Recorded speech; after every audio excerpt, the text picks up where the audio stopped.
Imagine someone you love dies today.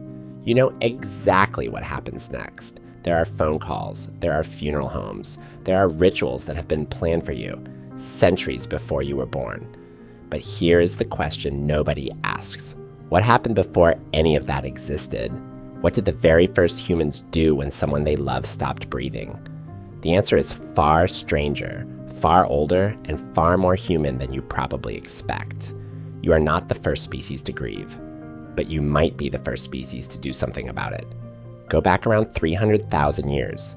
Your ancestors live in small bands of maybe 20 to 50 people. There are no cities, no written language, no religion, at least not in any organized form you would recognize. When someone dies, there is no manual. There is no priest. There is just a body and a group of people who do not know what to do with it. For a long time, scientists assumed the answer was simple. Early humans probably just left the body behind, moved on. Survival was brutal. Sentimentality was a luxury. The dead were abandoned the way animals abandon the dead. Quickly, instinctively, without ceremony. Then, in 1960, a paleoanthropologist named Philip Tobias helped excavate a site in South Africa called the Rising Star Cave System. What they eventually found there, decades later, would completely rewrite what we thought we knew about early human death rituals. Deep inside a cave system so narrow that only the smallest researchers could fit through the tunnels, they discovered something that made no sense. Hundreds of bones, not random animal bones, hominin bones, fossils of a species called Homo naledi, a small-brained human relative that lived nearly 300,000 years ago. Here is why that mattered. The only way those bones got there was if someone carried them, deliberately, through a pitch-dark passage barely wide enough for a human body, deep into the earth, to a chamber that served no obvious survival purpose. There was no evidence of predators dragging them in, no evidence of water washing them down, just bones, placed carefully in the dark. Lee Berger, the paleoanthropologist who led the more recent excavations, made a claim that shook the scientific world. He argued Homo naledi was deliberately disposing of its dead, not randomly dumping them, placing them, returning to the same place, repeatedly, to leave the bodies of the ones they had lost. Homo naledi had a brain roughly 1/3 the size of yours, and it was burying its dead. This forced everyone to rethink a very old assumption. The assumption was that complex death rituals required complex intelligence, that you needed big brains, language, religion, civilization, before you could look at a dead body and feel the need to do something meaningful with it.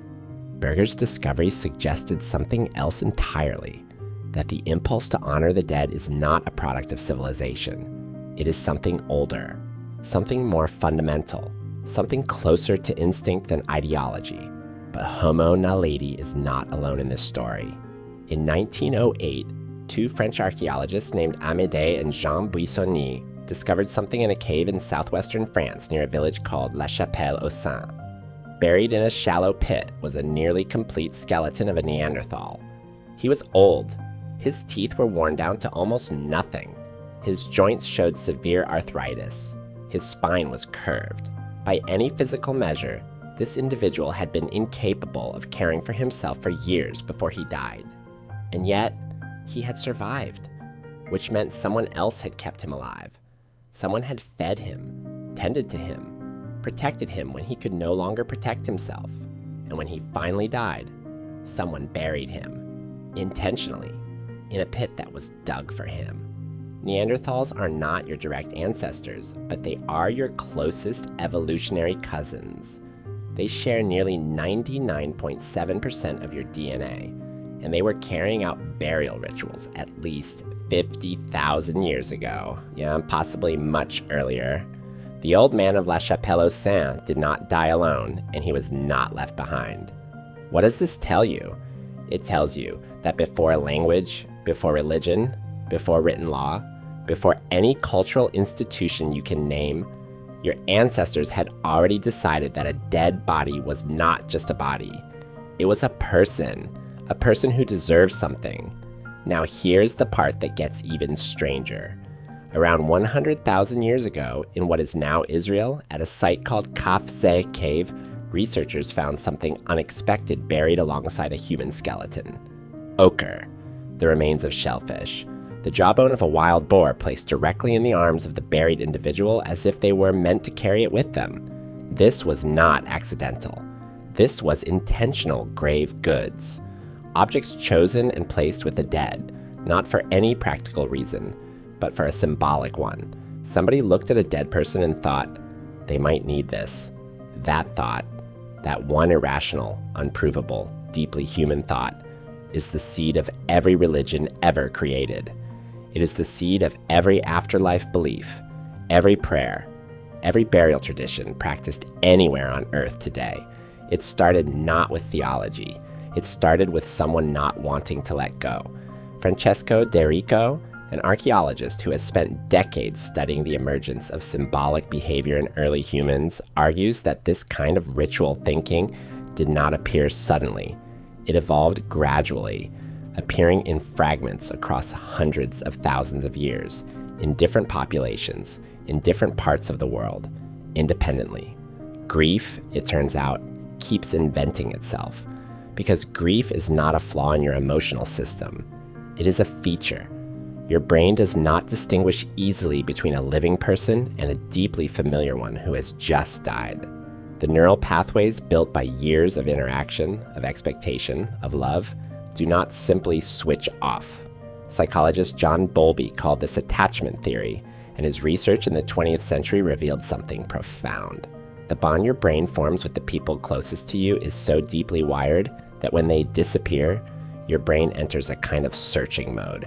It keeps expecting them. It keeps reaching for them. This is why grief feels like being lost, because part of your brain is still looking.